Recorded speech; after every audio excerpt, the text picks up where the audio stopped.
Welcome, my friend. Tonight, or perhaps it's morning where you are, I want to share something deeply personal, something that changed not only my English but my life. This isn't a textbook lesson.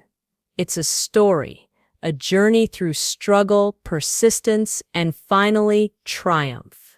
And as you listen, I invite you to notice new words and phrases, to feel them in your heart before you think about them in your mind.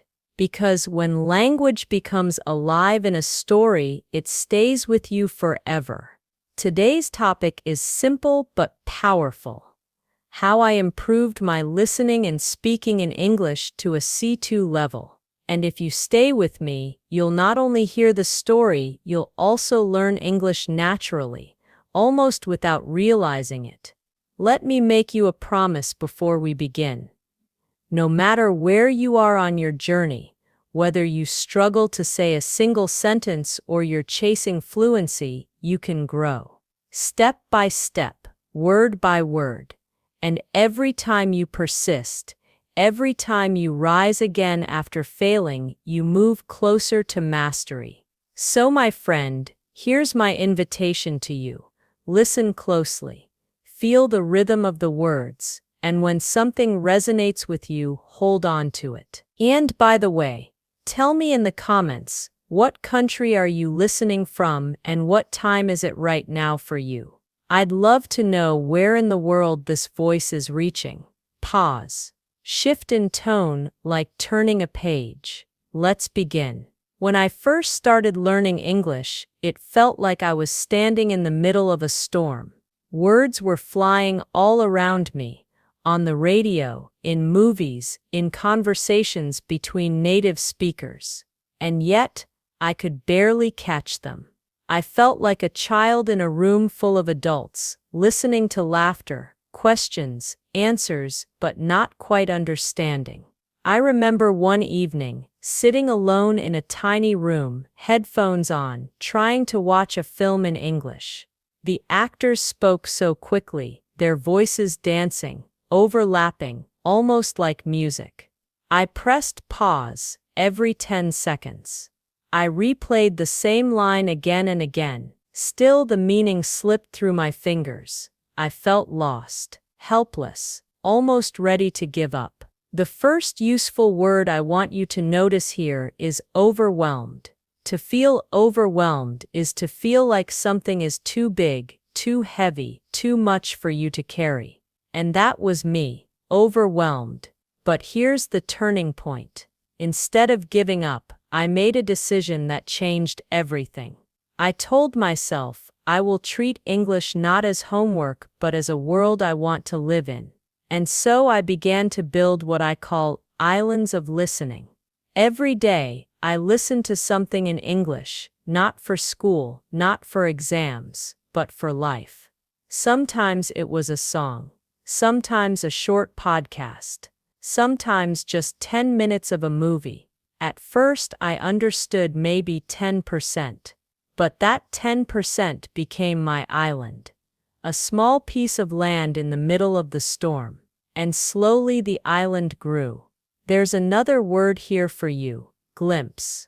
A glimpse means a quick, brief look at something, like catching sight of sunlight through the clouds. Every time I listened, I caught a glimpse of meaning, a glimpse of understanding, and those glimpses gave me hope. But listening alone wasn't enough. I had to speak, and speaking was terrifying. My voice shook. I searched for words and found nothing. Silence. Embarrassment. I felt so small. Still, I forced myself to try. I talked to myself in front of the mirror. I repeated lines from movies. I whispered sentences to myself before sleep. And slowly, like planting seeds in the ground, words began to grow. The most powerful phrase I repeated was this: I can learn. I will learn, step by step. Simple. But each time I said it, I believed it a little more, and something beautiful began to happen. My ears grew sharper, my tongue grew braver. I noticed how words flowed together, how sounds blended, how pauses carried meaning. English was no longer noise, it was music. And I was learning to dance. Voice slows, becomes softer, painting an image. Imagine this: a lonely learner, sitting in a dark room, headphones on, whispering words into the night. It looks like nothing. But inside, something is burning, a quiet fire. And that fire will one day become a flame bright enough to guide others. But how did that small fire become a roaring flame? How did I go from fear and hesitation to speaking with confidence, even at a C2 level? That, my friend, is where the story truly begins. So there I was, just a beginner with shaky confidence, building small islands of listening and whispering words into the night. But something still felt missing. I could hear English, yes, and I could repeat it. Yet when it came time to live in the language, to have real conversations, I froze. Have you ever felt that silence inside you? That heavy moment when you want to speak, but the words stay locked in your chest? That was me. And for a long time, I believed the lie that I simply wasn't talented enough. But here's the truth. Talent is nothing compared to persistence. One evening, I discovered a phrase that became my compass: immerse yourself. To immerse means to put yourself completely inside something, like diving into deep water. And I realized I had only been standing on the shore of English, dipping my toes in. If I wanted to grow, I had to dive in. So I made a radical decision. From that day on, English would not just be my subject, it would be my environment. I changed the settings on my phone and computer to English.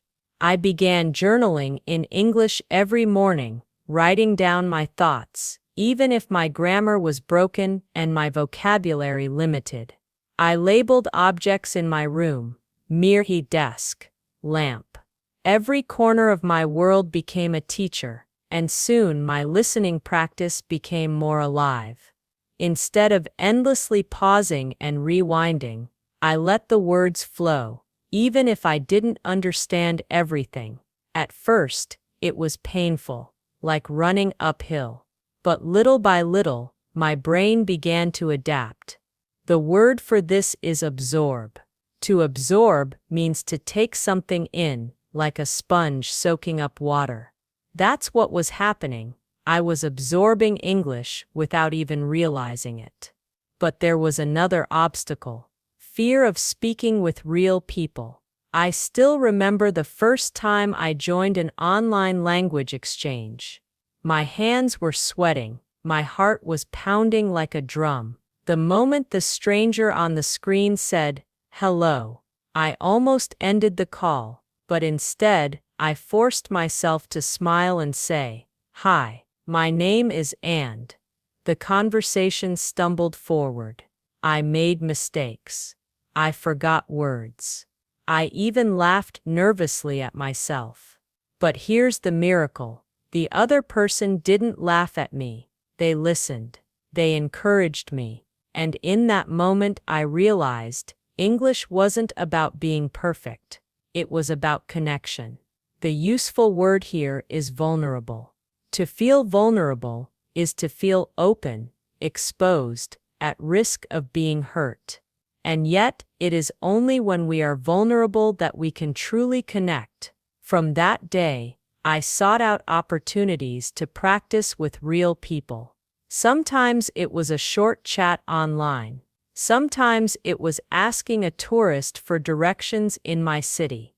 Each time I felt nervous. Each time I wanted to escape, but each time I grew. And then something magical happened. I began to think in English. At first, just small fragments. I'm hungry. I need to sleep. That's beautiful. But soon, whole sentences formed in my mind, without translation. It was as if my brain had quietly been building bridges, and suddenly, I could cross them. The word to notice here is flow. Flow is when something moves smoothly, like a river without obstacles. When my thoughts began to flow in English, I felt freedom for the first time. But the journey was not without setbacks. There were days I felt stuck, days I compared myself to native speakers and felt like a fraud, days when my confidence crumbled. And yet, each time I returned to my mantra, step by step, I can learn. I will learn. And here's what I discovered. Fluency is not a sudden explosion. It is a quiet accumulation. A drop of water, repeated 1,000 times, can carve stone. My small daily practices, listening, journaling, speaking, absorbing, were carving fluency into my life. The music softens, leaving space for reflection. Picture this: a learner sitting at a cafe, notebook open, English words scribbled on the page. Around them, life is busy and loud. But inside that notebook, inside those shaky sentences, is a future self waiting to be born, a self who will one day speak with clarity and confidence. And that future was already calling to me. The question was, how would I answer? So how did I finally reach C2 level? Not overnight, not with magic, but with persistence, curiosity, and something deeper: faith in the process. There came a time when English was no longer just practice. It was life itself. I wasn't only studying English. I was living it. I read books not to learn vocabulary, but because the stories moved me. I listened to podcasts, not for exams, but because the voices inspired me. I watched films and laughed, cried and reflected, just like I would in my own language. And without even noticing, my listening grew sharper. I could catch the humor, the subtle tones, the unspoken meanings. That is the gift of immersion. You stop chasing English and English begins to walk beside you. The word here is nuance. A nuance is a small difference in meaning, tone, or feeling. At C2, I began to hear nuances, the little details that make speech rich and alive. Speaking also changed. I was no longer terrified of mistakes. In fact, mistakes became my teachers. Every wrong sentence was a doorway to a better one. I stopped apologizing for my accent. Instead, I embraced it. My accent was proof of my journey, a reminder of where I came from. The useful phrase here is find your voice. To find your voice means more than speaking. It means expressing yourself with honesty, with courage, and that's what I discovered. Fluency is not just about words, it's about voice. But reaching C2 wasn't only about techniques, it was about mindset. There were days when I wanted to quit, when progress felt invisible. On those days I remembered this truth: consistency beats intensity. I didn't need to study for 10 hours in one day. I only needed to show up every day, for 15 minutes, 30 minutes, 1 hour, whatever I had. Like drops of rain, filling a jar, my small efforts accumulated into something powerful. The word to notice here is compound. To compound means to grow by adding together. Little by little, my efforts compounded. And one day I woke up and realized I could listen to anything, speak to anyone, and truly belong in this language. And yet reaching C2 was not the end. It was the beginning of something larger. Because fluency is not a trophy to hold. It is a tool to connect, to dream, to create. I began teaching others, sharing my story, guiding learners just like you. And every time I spoke to someone struggling, I saw myself in their eyes, the lonely learner, whispering words into the night.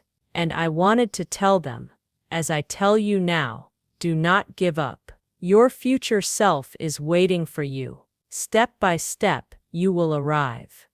The voice softens, almost like a whisper, painting the closing image. Picture this. You years from now, sitting in a cafe in another country. The waiter greets you in English. You respond without hesitation. The conversation flows naturally. Around you, people laugh, speak, live, and you realize you belong here. You are no longer a guest in this language. You are at home. That, my friend, is what C2 feels like. Not perfection, not the absence of mistakes, but freedom. The freedom to listen deeply, to speak confidently, to connect honestly. And if you carry one message from my story, let it be this language. Learning is not about talent. It is about persistence, patience, and the fire inside you that refuses to go out. Music rises, gentle and hopeful. So, if this story inspired you, if you found new words that touched your heart, I invite you to join me on this journey. Subscribe, stay with me, and together we'll explore more stories. Stories that will not only teach you English, but also remind you of the strength already inside you.